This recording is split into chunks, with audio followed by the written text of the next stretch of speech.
José Luis Vázquez Vegas y bienvenidos a Resiliencia TV, el cual es un espacio que difunde temas de interés a la ciudadanía de una manera amigable, buscando ser parte de la solución a los problemas de nuestro país. El día de hoy hablaremos sobre la gestión del agua.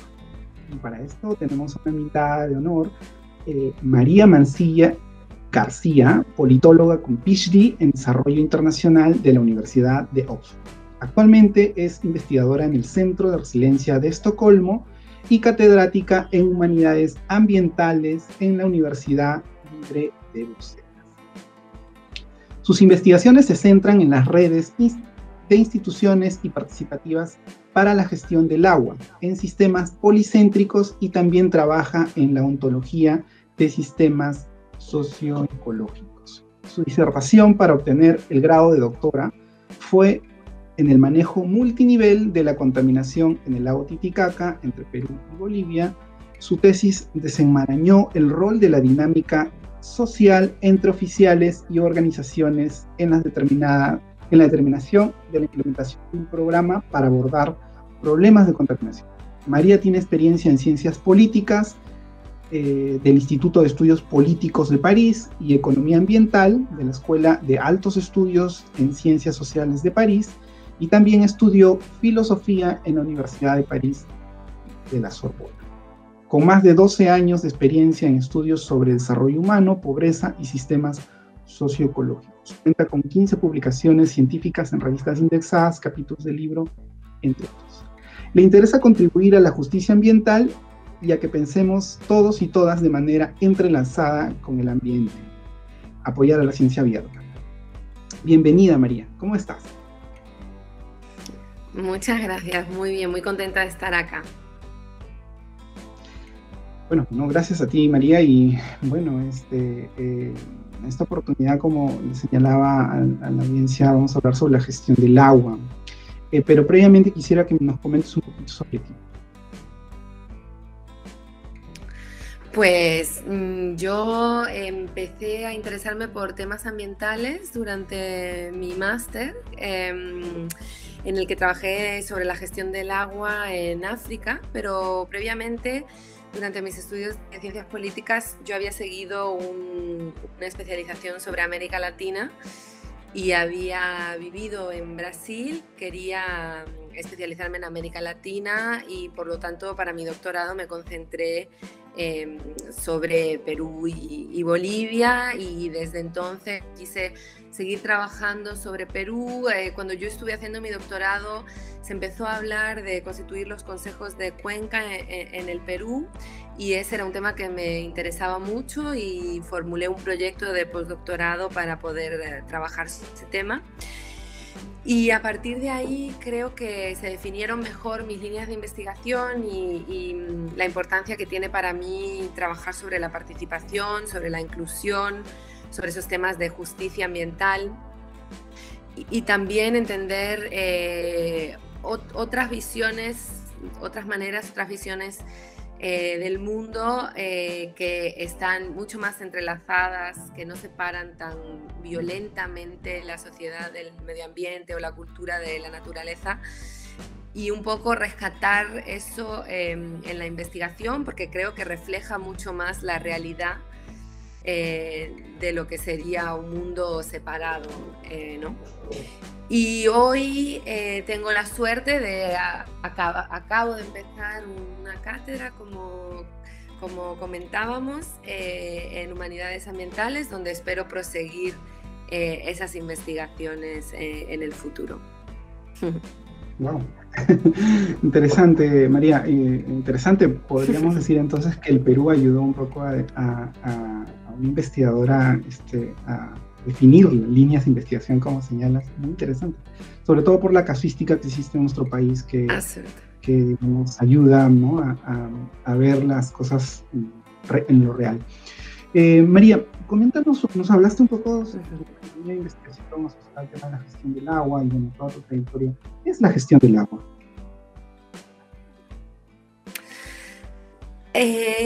La gestión del agua puede incluir muchísimas cosas, pero creo que cuando hablamos de gestión del agua pensamos al cuidado del agua, de los ríos, de los lagos, de las cuencas, de tal manera que nuestros usos tengan un impacto, digamos, que permita que esa gestión sea sostenible. Entonces, creo que cuando hablamos de gestión del agua, tal vez convenga hablar más bien de gobernanza para poder incluir todos los aspectos de gestión que llevan a cabo comunidades, todo tipo de personas dedicadas a la agricultura, también usos recreativos, turismo, todo el tipo de usos del agua que tienen una influencia sobre el curso de los ríos, por ejemplo, o la calidad de ese agua, más allá de lo que es la gestión pública. Porque cuando hablamos de gestión siempre pensamos en la gestión pública, es decir, a tratar de cumplir con unas líneas que se da, bueno, cual sea el nivel administrativo en el que estamos pensando, pero creo que si hablamos de gobernanza nos permite también pensar en momentos de gestión, por así llamarlo, que van más allá de la gestión pública. Entonces, para resumir, sería pues eso, el cuidado del agua teniendo en cuenta sus usos. Interesante, sobre todo un poco las interrelaciones, ¿no? que estarían asociadas al... Y interesante también lo que señala de hablar de una gobernanza de agua, ¿no? Lo cual ya lo vuelve, digamos... lo libera un poco de la parte institucional, como usted dice, ¿no? La gestión pública. Es muy interesante ese concepto. Doctora, y coméntenos en dónde ocurre la gestión del agua, gobernanza del agua, y cuáles son sus escalas. Entonces, depende mucho del lugar, ¿no? y del contexto. En este caso, a mí lo que me gustaría un poco, en el caso del Perú, obviamente que tenemos las estructuras institucionales, tenemos las estructuras institucionales que se han constituido en el Perú con la Autoridad Nacional del Agua, los consejos de cuenca y digamos el trabajo asociado a esas estructuras, que son, digamos, las estructuras formales. Pero además de esas estructuras formales donde ocurre una gestión institucionalizada del agua, hay otras instituciones que también son formales, que tienen un efecto sobre la gestión del agua y que no necesariamente las identificamos como gestoras del agua. Por ejemplo, es muy claro el caso de agricultura o de minería, donde son actividades que consumen mucha agua, que utilizan mucha agua, y tal vez cuando pensamos en gestión del agua no pensamos necesariamente automáticamente en estas otras instituciones. Además de, por supuesto, medio ambiente, puesto que el agua, hablamos de agua, ¿verdad? Pero el agua existe en ecosistemas concretos, entonces también medio ambiente tiene esas competencias. Es una estructura institucional bastante compleja que podemos reencontrar desde el nivel ministerial hasta el nivel de los municipios, donde muchas veces en algunos municipios que carecen de recursos, una persona se encuentra siendo responsable de un área inmensa que incluye también el agua en su municipio, y creo que es importante tener en cuenta esa diversidad, porque el agua es algo que toca a tantísimas actividades, a tantísimos elementos ecosistémicos, ya que el agua no conoce fronteras, ni de sectores, ni de administraciones, ni de niveles. ¿No es cierto? Y luego tenemos también la creación de instituciones muy concretas para gestionar cuerpos de agua específicos. Yo, por ejemplo, he trabajado sobre el lago Titicaca, que tiene una organización asociada a su gestión. Existen, como mencionaba, los consejos de cuenca, que son organizaciones muy interesantes porque son organizaciones participativas que reúnen una serie de actores que representan al menos algunos de los intereses alrededor del agua para poder discutir cuestiones que tienen que ver con el agua. Entonces, estas organizaciones no son gestoras directamente, pero sus discusiones, sus deliberaciones tienen un impacto o deberían tener un impacto en el desarrollo de programas, políticas públicas, etc. Entonces, si resumo lo que he tratado de explicar, es que ¿dónde ocurre la gestión del agua? Es una pregunta muy interesante y muy difícil de contestar porque ocurre en tantos lugares, y creo que lo que es importante es pensar que la gestión del agua ocurre también en lugares que no necesariamente se identifican como gestores del agua. Interesante, interesante. Claro, lo cual lo hace más complejo a la hora de identificar irresponsables o también actores, digamos, ¿no? Que bueno, es un poco parte también de un interés o de la siguiente pregunta. María, y ahora nos has hablado un poco también de toda esta, de estos podríamos decir, espacios o escenarios en los cuales no se identifican, digamos así, a los actores. ¿Podrías decirnos quiénes son los actores de la gestión del agua y cómo podríamos ayudar a identificarlos? Creo que la creación de los consejos de cuenca abre esa primera discusión. Y en Perú, lo que se eligió cuando se crearon los primeros consejos de cuenca en el año 2011 fue determinar por ley quiénes serían los participantes, intentando desde el punto de vista de la creación de esos consejos cubrir los diferentes intereses. Pero creo que hay otros modelos posibles que tal vez puedan ser útiles para inspirar lo que se hace en el Perú. Por ejemplo, cuando yo trabajé sobre los consejos de cuenca en Perú, una de las preocupaciones que se expresó es que no había cabida para que en esos consejos participasen organizaciones no gubernamentales, por ejemplo.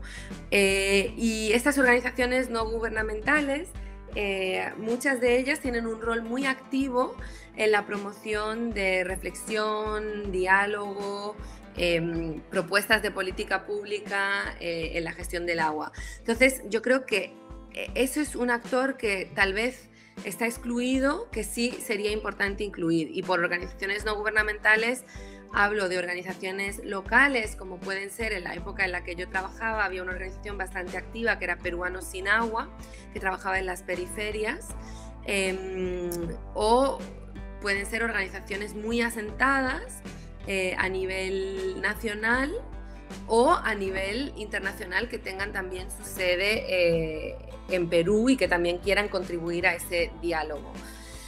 Después creo que lo que se elige en los consejos de cuenca es crear dos tipos de usuarios, el usuario agrícola y el no agrícola.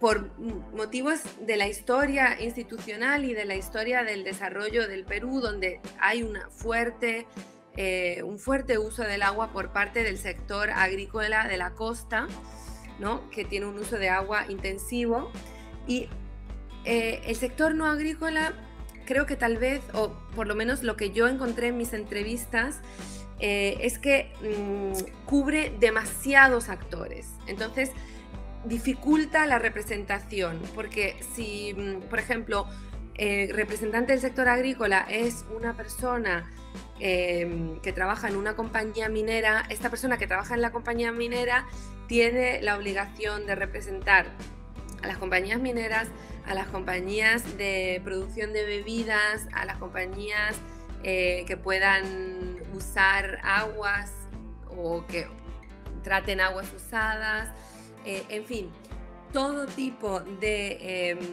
actividades que no necesariamente tienen intereses mutuos y que por lo tanto se convierte en bastante difícil asegurar su representación. Entonces, eso, por ejemplo, podrían ser dos ideas. Y lo mismo pasa, la ley asegura la representación de las comunidades, pero también puede ser que las comunidades van representadas por regiones en los consejos de cuenca, pero puede ser que cubran territorios muy vastos donde hay diferencias de punto de vista, de concepción de para qué se debe usar el agua, cómo se debe usar. Entonces, tal vez ampliar la representación sería una posibilidad. En cuanto a la pregunta más general de cuáles son los actores, creo que la dificultad del agua y la complejidad es que toca a tantísimos actores y es muy difícil tener una actitud exhaustiva, incluirlos a todos, pero creo que multiplicando iniciativas en las cuales se conciencia a actores que usan el agua pero no tienen conciencia de ser gestores por ese mismo uso, se puede ampliar e incluir otro tipo de actores que no necesariamente han estado incluidos hasta ahora.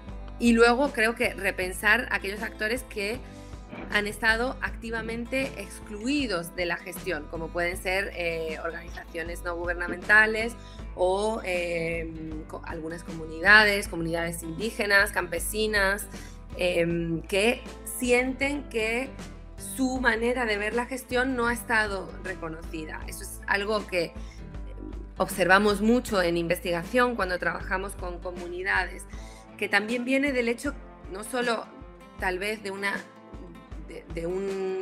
legado histórico, ¿verdad? Pero también de la dificultad intrínseca en reconocer puntos de vista que son radicalmente diferentes, ¿no? Y concepciones del agua que son radicalmente diferentes. Porque a veces cuando gestionamos el agua, sobre todo desde las instituciones públicas, heredamos modos de hacer que justamente separan mucho el medio ambiente de la sociedad y que gestionan de manera a veces más cuantitativa que cualitativa. Vamos a repartir el agua, ¿no?, entre los diferentes usos, cuando a veces el problema es más fundamental, es que las maneras de concebir el agua son tan diferentes que no se trata de un reparto, se trata de intentar respetar esos diferentes actores. Entonces, es difícil responder a la pregunta de nuevo, pero creo que somos todos los actores del agua, ¿no? Y que por lo tanto debemos intentar ampliar los círculos de discusión para incluir las diferentes perspectivas. Doctora, es muy interesante cómo nos relata, ¿no? Y la pregunta un poco va sobre ello, porque justo cuando los tomadores de decisión quieren implementar políticas o generar, digamos, instrumentos que puedan servir para gestionar el territorio, es una de las preguntas que se hacen, ¿no? Más aún, sobre todo en temas de gestión del agua y de los recursos naturales. Usted señala una lista, o sea, usted señala una recomendación de que debería, digamos, tomarse en consideración los, actores agrícolas y no agrícolas. Y efectivamente esto se nota en el campo, porque cuando hablamos de gestión del agua, como usted ha dicho, a veces se tiene cierto sesgo, podríamos decir, o de repente cierta partir, digamos, de supuestos en los cuales, digamos, te concentras solamente en un actor asociado a un sector. Pero sí es importante ver, como usted dice, toda esta lista, digamos, general de actores, y que en parte, digamos, usted como lo ha dicho, ¿no? ¿Qué actores, digamos, están presentes en la gestión del agua? Deberían un poco de repente cambiar la pregunta a quiénes nos vamos a encontrar de actores en la gestión del agua en el territorio que queremos manejar, ¿no? Exacto. Esa pregunta puede ser, digamos, diversa para los distintos territorios en los cuales se quiere hacer gestión del agua.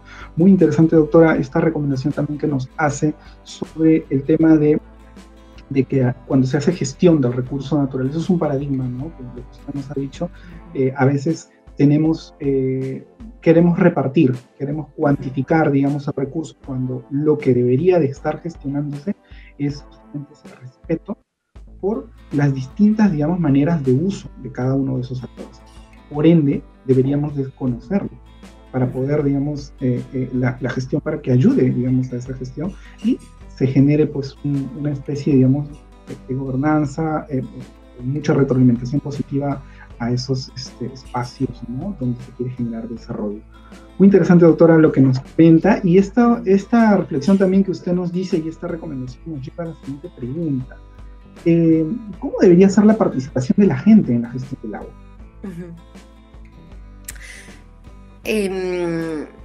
De nuevo, es una pregunta muy interesante y que realmente es el centro de mi investigación. Creo que debemos ser creativos y encontrar diferentes modalidades de participación que se adapten a lo que pueden hacer las diferentes personas, ¿no? Yo siempre he temido mucho las modalidades de participación que son muy exigentes y que exigen frecuentemente de las personas más vulnerables que le dediquen tiempo a los mecanismos participativos y esfuerzo para obtener cosas que son evidentes en las áreas más pudientes, por así decirlo, ¿no? Entonces hay que tener, yo creo, cuidado con ese concepto de participación para que no nos sirva simplemente para validar algo y para que no constituye un esfuerzo o un peso suplementario para las personas o los colectivos más vulnerables. Por lo tanto, creo que debemos intentar multiplicar los espacios participativos y hacerlos accesibles a todos. Creo que los consejos de Cuenca, por supuesto, son una buena iniciativa.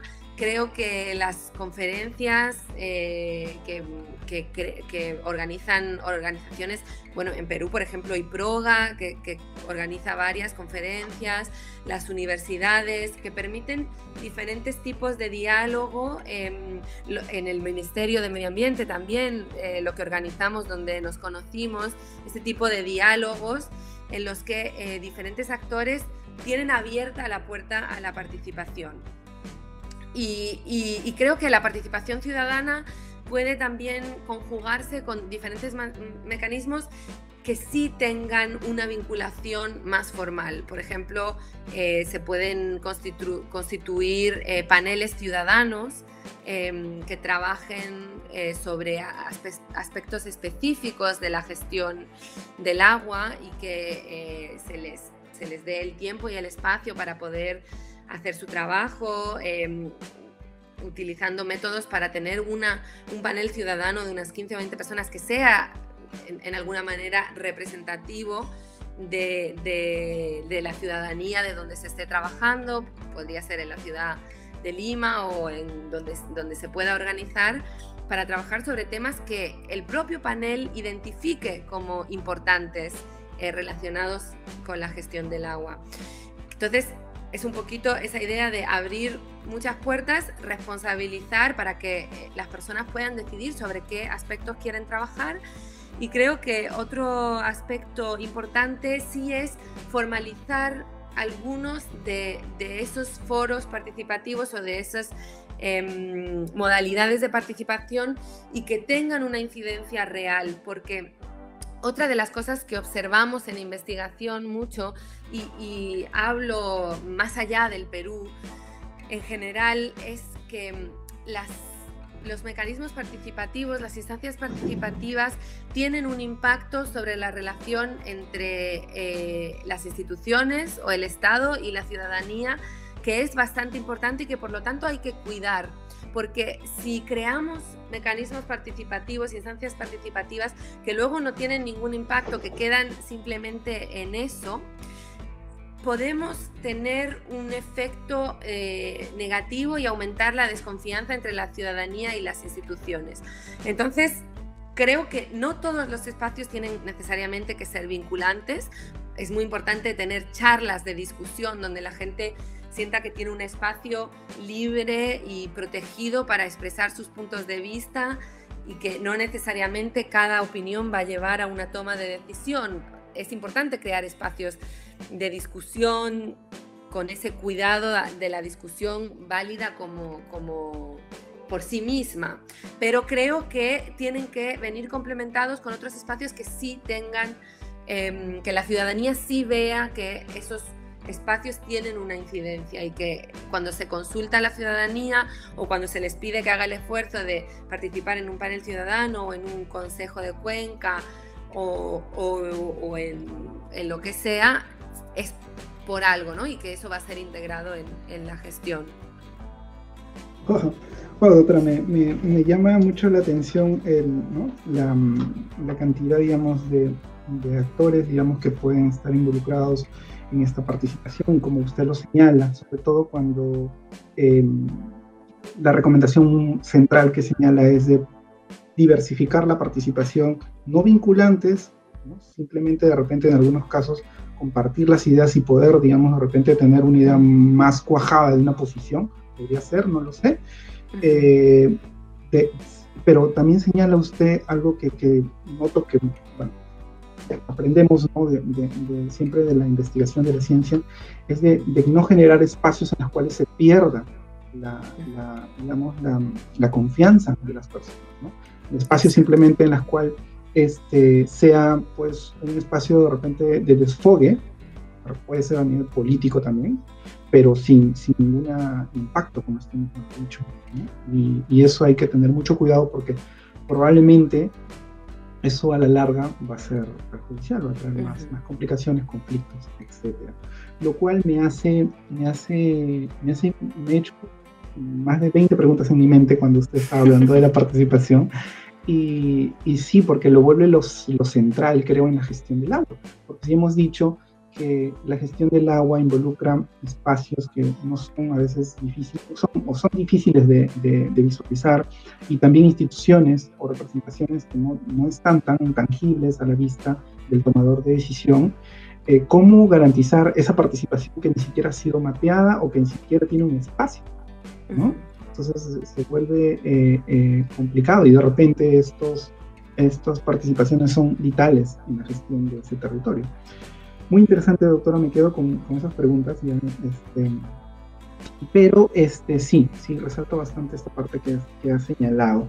Ahora, sobre esa reflexión y esa recomendación que usted hace, ¿qué recomendaría un poco para que, digamos, porque usted ha hablado de la gestión de cuencas, ¿no? Los espacios que ayudan, ¿no? a poder, digamos, tomar decisiones, pero hay muchos espacios también en el territorio en la cual los actores, como usted mismo ha dicho, generan sus propios espacios, hay confianza, pero eso no es vinculante. ¿Cómo hacemos que en la gestión, una gestión, digamos, participativa, ello cale y que la voz, digamos, de repente de muchas personas legítimas que se genere en el espacio tenga implicancia y sea vinculante? Eso es algo que podría consultarle de su reflexión. Sí, bueno, creo que ese es un punto muy importante, porque algo que es importante decir también es que a veces se crean organizaciones participativas sin tener en cuenta lo que ya existe en el territorio, y eso de nuevo puede tener un efecto muy pernicioso, porque los que han o las que han creado las organizaciones participativas en el territorio ven que no se tiene en cuenta su trabajo, entonces van a sentir una reticencia a participar a las nuevas organizaciones participativas que tal vez han estado creadas desde un estado central y de nuevo hablo más allá del caso del Perú. Y creo que en el caso de los consejos de cuenca, justamente en el Perú, algunos actores expresaron exactamente eso, ¿no? Que existían iniciativas en el territorio que no necesariamente fueron tomadas en cuenta para el diseño de los consejos de cuenca, porque se hizo un diseño, digamos, más apto a nivel nacional, cuando a lo mejor una opción hubiese sido mirar lo que ya ocurría en los diferentes territorios para intentar partir de ahí. Cosa que evidentemente es muy difícil, y los tiempos de la gestión pública a veces no coinciden con esas posibilidades, ¿no? Pero esa sería una primera opción, que creo que también los comentarios van en ese sentido, ¿no? Mapear lo que ya existe, tener conciencia de lo que ya existe y respetar esas iniciativas, intentar integrarlas en las necesidades institucionales del Estado. Entonces, se pueden o ampliar las instituciones que existen para intentar incluir las iniciativas que emanan de la sociedad civil, o pedir representación desde esas iniciativas en las instituciones que se crean nuevas. Consultar, digamos. Yo creo que siempre, ¿no? Llegar con humildad al territorio y ver lo que ocurre en el territorio y cómo se han organizado es positivo, e incluso algo que incluso es más fácil es valorizar desde las instituciones que llegan o que se crean, valorizar lo que existe, ¿no? Si existen sinergias entre diversos tipos de actores, pues un poco aplaudir eso, ¿no? Que no cuesta nada y digamos, prepara un terreno mucho más fructífero para la colaboración, creo.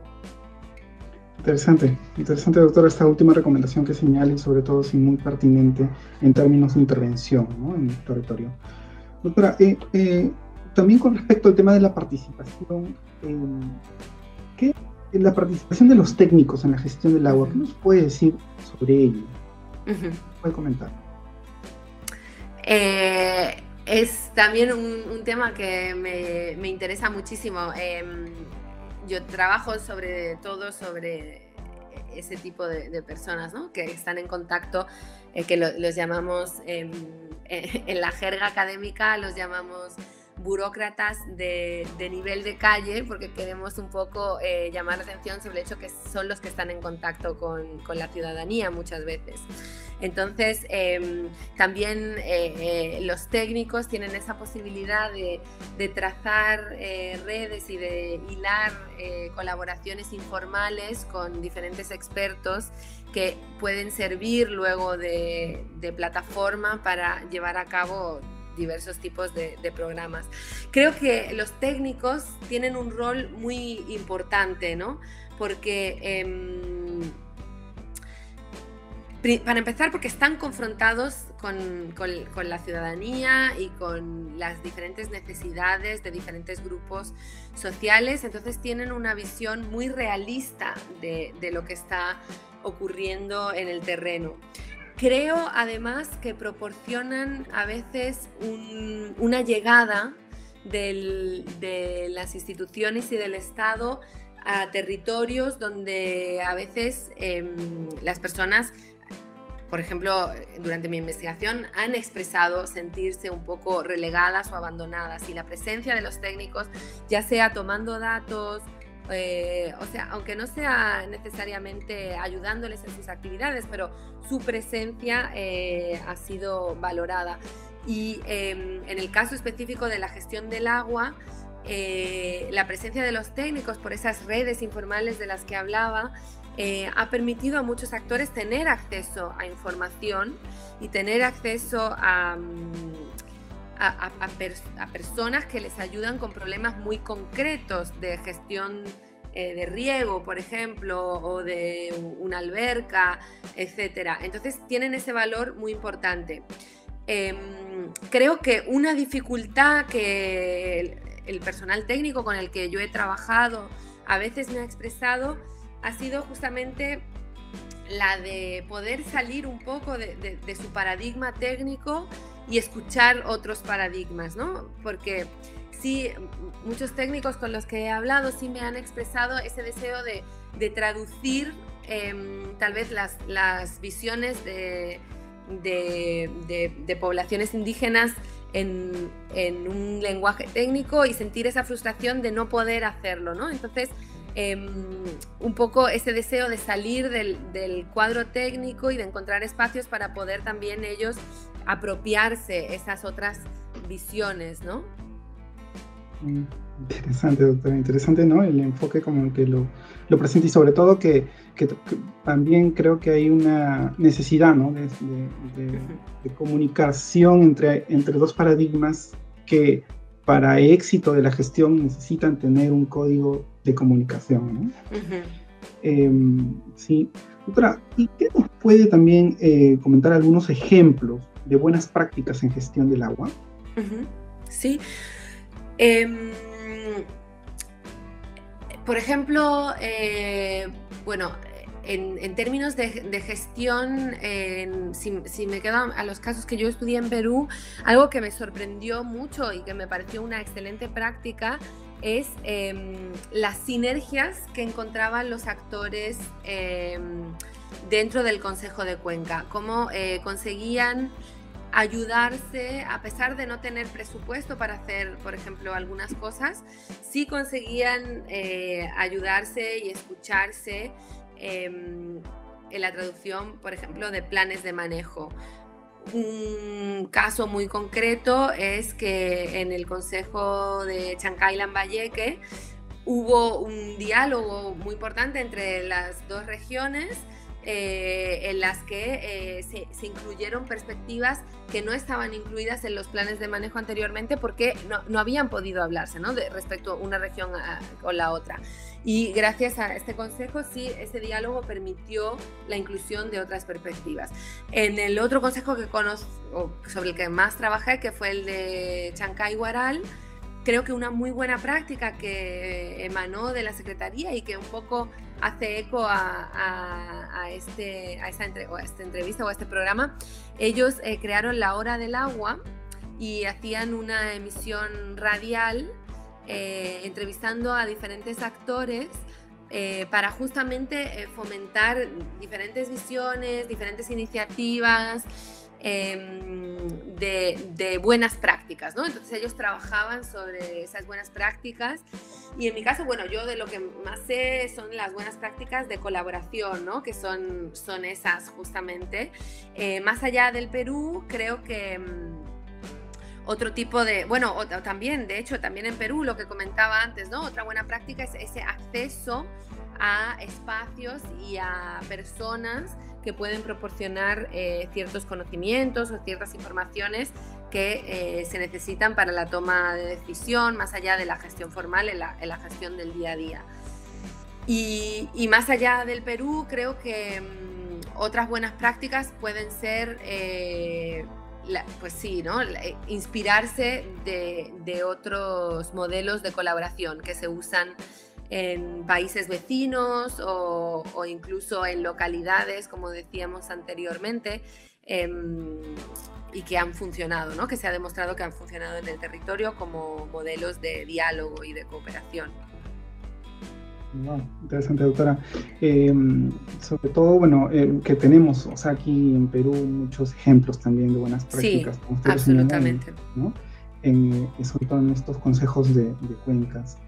Y hablando un poco del tema de los consejos de cuencas, doctora, también una de las dificultades, a veces que conversando con algunos coordinadores de proyecto, gestores, ¿no?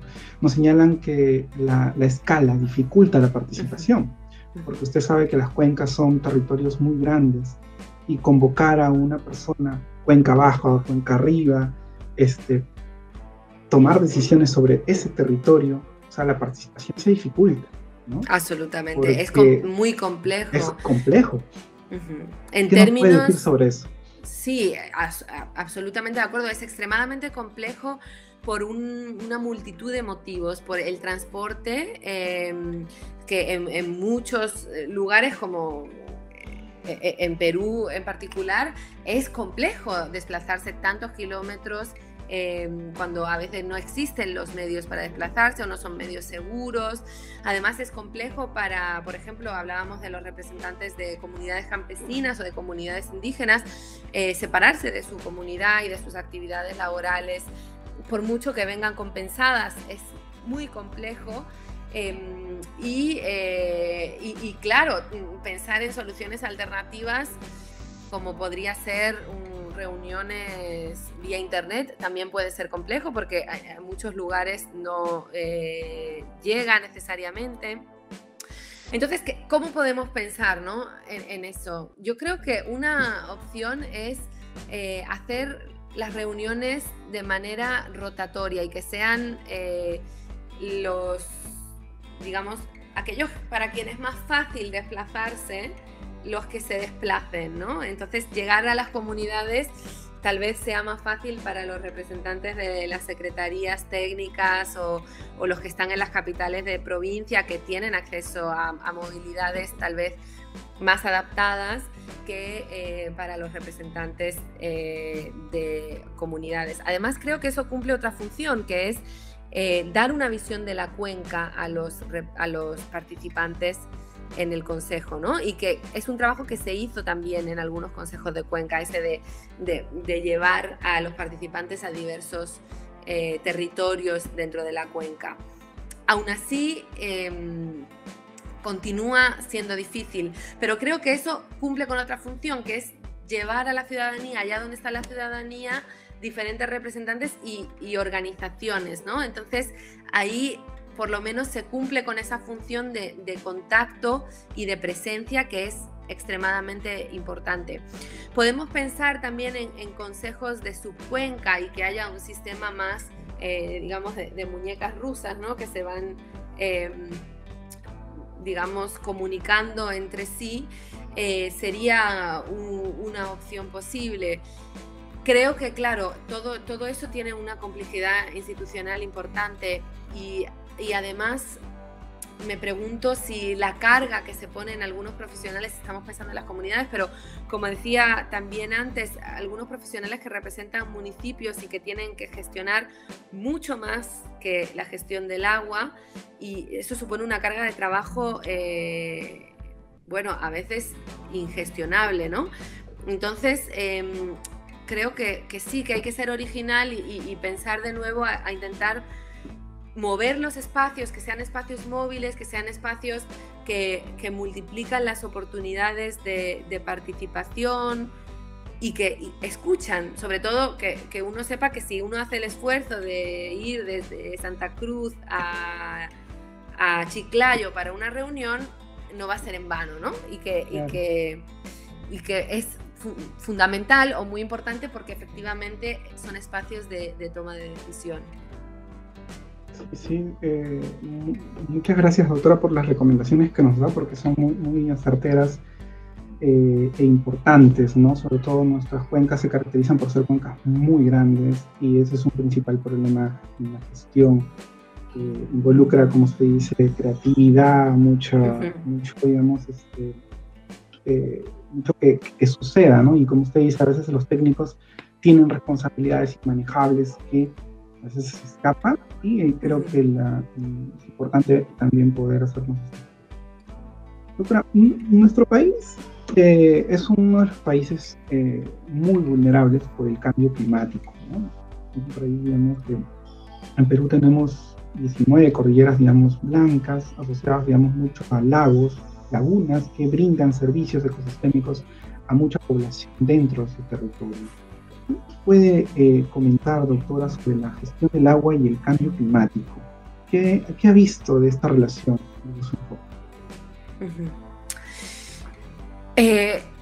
Claro, el cambio climático convierte todas estas cuestiones en algo todavía más complejo, ¿no? Y realmente creo que acentúa la necesidad de escuchar lo que se está haciendo y las adaptaciones que han podido funcionar o las adaptaciones que las poblaciones o las personas quieren implementar para poder apoyar eso. Cuando yo trabajaba, la verdad es que había problemas que se sentían como más urgentes que el del cambio climático, pero la realidad es que sí se veían ya impactos que podían asociarse con el cambio climático o que al menos levantaban la pregunta de qué va a pasar cuando el cambio climático y sus efectos se acentúen, como puede ser la salinidad que se observaba ya en algunos suelos. Entonces, en mi experiencia en Perú no había todavía un trabajo directo sobre agua y cambio climático, allí donde yo estudié, pero sí se veían preocupaciones muy concretas ligadas al cambio climático, como la reducción del agua disponible, el cambio de tipo de lluvias, que sí se empezaban a manifestar, pero todavía no no se conjugaban como medidas a implementar o medidas ya desarrolladas. Pero eso ya hace algunos años, ¿verdad? Hace unos 5 años que yo hice mi trabajo de campo. Interesante, doctora. Sobre todo, como usted dice, ¿no? El cambio climático incrementa la incertidumbre sobre los territorios, ¿no? En los cuales se hace gestión del recurso hídrico, del agua, y también hace la pregunta un poco, como usted ha dicho, ¿no? ¿Qué pasará cuando se incremente, digamos, el impacto, ¿no? de esta otra variable, digamos, ¿no? Que incrementa la incertidumbre de estos territorios? Es una línea de investigación muy grande, creo que a nivel mundial, y en nuestro país, digamos, nos interesa mucho, sobre todo por la vulnerabilidad, el riesgo asociado un poco a estas cordilleras que tenemos. Claro. Doctora, ¿y qué nos puede contar un poco sobre cómo ha contribuido la comunidad científica en el conocimiento de la gestión del agua en el Perú?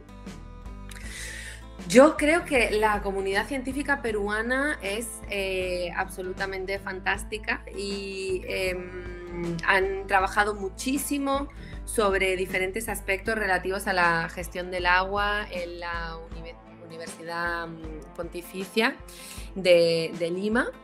Y también desde el punto de vista de investigadores extranjeros que han trabajado en el Perú, está en los Países Bajos, la Universidad de Wageningen, que ha trabajado bastante en el Perú. El Instituto de Estudios Andinos también ha trabajado bastante, y creo que es una comunidad muy viva la que se interesa por la gestión del agua en Perú desde un punto de vista, bueno, yo conozco sobre todo las ciencias sociales, pero bastante transdisciplinar, es decir, antropólogos, historiadores, politólogos, sociólogos, y también que abarcan las diferentes áreas, ¿no?, del Perú, porque siendo un país tan diverso, no es fácil cubrir todo, claro. Y eso es fundamentalmente lo que yo conozco. Bueno, también en el área de Cuzco también se ha desarrollado bastante el estudio de la gestión. Interesante, doctora. Sí, hay todavía brecha todavía, pero como usted dice, tenemos avances significativos, y esta relación entre la ciencia de colaboración, ¿no?, que se da entre los científicos internacionales y los nacionales, es muy importante para seguir, por ejemplo, respondiéndonos muchas de las preguntas que nos hemos hecho acá sobre la gestión del agua, ¿no? Es clave. ¿Cómo ve, doctora, la gestión del agua en el Perú? ¿Qué nos recomendaría? Bueno, creo que ya he revelado casi todas mis cartas en lo que respecta a esa pregunta, pero creo, sí, tal vez repensar un poco la participación para intentar ampliarla y sobre todo incluir esas otras visiones de las que hablábamos antes, como decíamos, también ligarla tal vez mucho más al cambio climático y recordar su complejidad, ¿no? Entonces tener en cuenta, más allá de la agricultura, todos, digamos, las conexiones a las que responde. Interesante. Sí, sobre todo, bueno, usted nos ha venido contando todo podríamos decir, la ciencia de la participación en la gestión del agua, porque hay tantas interrelaciones que deberíamos de ir conociéndolas, y sobre todo esto es cambiante, ¿no? O sea, no es estático, va a cambiar de acuerdo un poco a sus dinámicas y contextos, lo cual lo hace más complejo.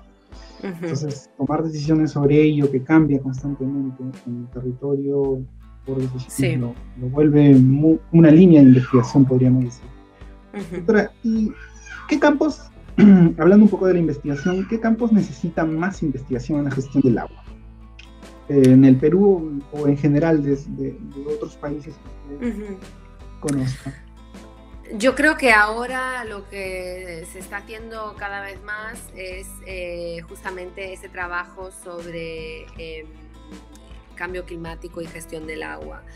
Y también cómo eso afecta a las dinámicas de participación, porque el problema muchas veces es que el cambio climático se asocia con desastres y por lo tanto con crisis, con situaciones de urgencia, y lo que suele, o infelizmente lo que suele pasar es que cuando el gestor público se enfrenta a una situación de urgencia decide ignorar los mecanismos participativos y tomar una decisión. Entonces está ese riesgo de cómo integrar la urgencia en los mecanismos deliberativos y participativos para no perder todo lo que se ha ganado en inclusión por culpa de ese, un poco el enmarcar todo en la idea de que es una crisis y que por lo tanto no se puede respetar las estructuras diseñadas, ¿no?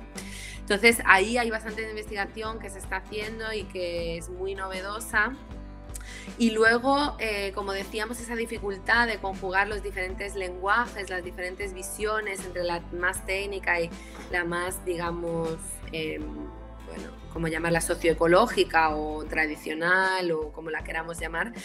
También se está haciendo bastante investigación sobre cómo hacer eso y una investigación interesante metodológica sobre qué rol juega el arte y las emociones en facilitar ese tipo de diálogos. Interesante, ¿no? Sobre todo esta última parte que señala la doctora, porque efectivamente creo que hay mucho bueno, estas ciencias, digamos, estas actividades tienen mucho de intuición, que es muy importante para la gestión, porque hay cosas que a veces escapan a la ciencia y enmarcarnos en un paradigma muy cuadriculado a veces nos hace perder nuevos, digamos, conocimiento, ¿no? Que a veces está, digamos, dentro de ello. Muy interesante su recomendación. Doctora, ¿algún comentario ya en esta parte final de la entrevista, un mensaje a nuestra audiencia, a los jóvenes? Bueno, agradecer muchísimo la posibilidad de explicar estos temas que para mí son tan importantes y que espero que los jóvenes quieran participar en la gestión del agua y que se den cuenta de la importancia de participar en esa gestión para asegurar una distribución del agua justa y sana para todas y para todos. Doctora, muchas gracias nuevamente por estar aquí en el programa y bueno, esperamos tenerla en una próxima oportunidad también para poder conversar con otros científicos sobre aspectos que creo que han quedado muchas preguntas ahí y bueno, seguir aprendiendo sobre este tema apasionante, ¿no? Sobre la gestión del agua. Muchas gracias, doctora María. Muchas gracias, yo también espero vernos pronto. Gracias. Hasta luego. Hasta luego. Muy agradecido de tener a nuestra invitada, doctora María Mancilla. Gracias aquí en nuestro programa Resiliencia TV. Asimismo, agradezco a la audiencia que nos sigue en las redes. No se olviden de darle like y suscribir a nuestro canal. Y sobre todo, comentarnos el tema de interés que quisieran que abordemos. Y no se olviden que nosotros somos parte del medio ambiente. Cuidarla es como cuidarnos. Hasta luego.